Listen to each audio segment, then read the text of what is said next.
Laws of chemical combinations. In an era of scientific advancement, scientists found themselves amidst questions pertaining to fundamental principles of chemical combinations. Chemical combinations were studied, and these laws were theorized as the law of conservation of mass. The law of conservation of mass was established by French chemist Antoine Laurent Lavoisier in 1789. According to this law, the mass of the substance produced in a chemical reaction is always equal to the mass of the reacting substances. Therefore, the law of conservation of mass states that mass can neither be created nor destroyed in a chemical reaction.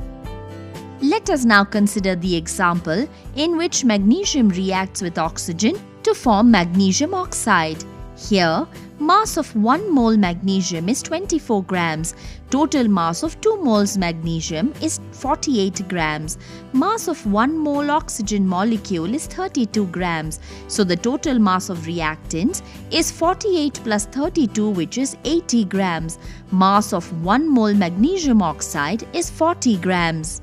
Total mass of products is 40 and 40, which is 80 grams.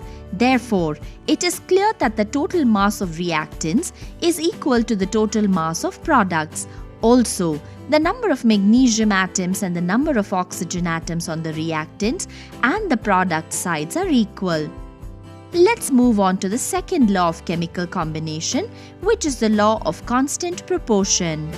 This law was stated by a French chemist, Joseph Louis Proust. It is also called the law of definite proportion. According to the law, in a chemical compound, the elements are always present in definite proportion by mass.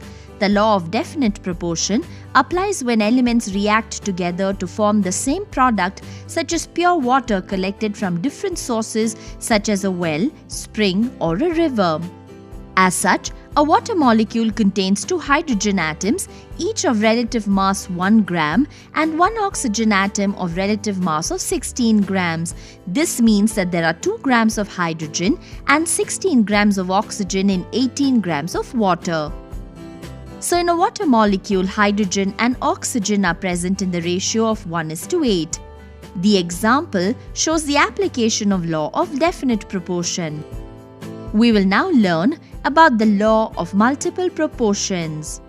This law was proposed by John Dalton around 1800.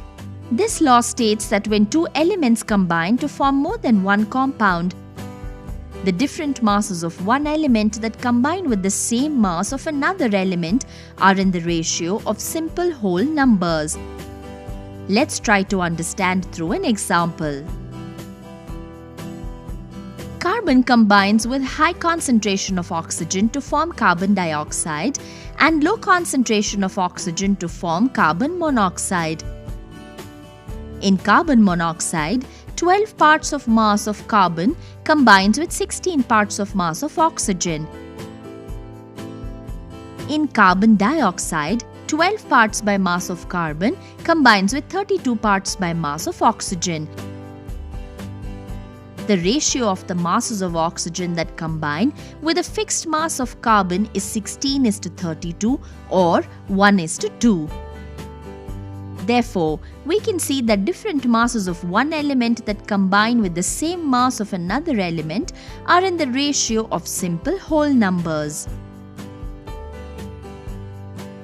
Things to remember. Law of chemical combinations are law of conservation of mass, law of constant proportion, and law of multiple proportion. The mass of the substance produced in a chemical reaction is always equal to the mass of reacting substances. In a chemical compound, the elements are always present in definite proportion by mass. Different masses of one element that combine with the same mass of another element are in the ratio of simple whole numbers.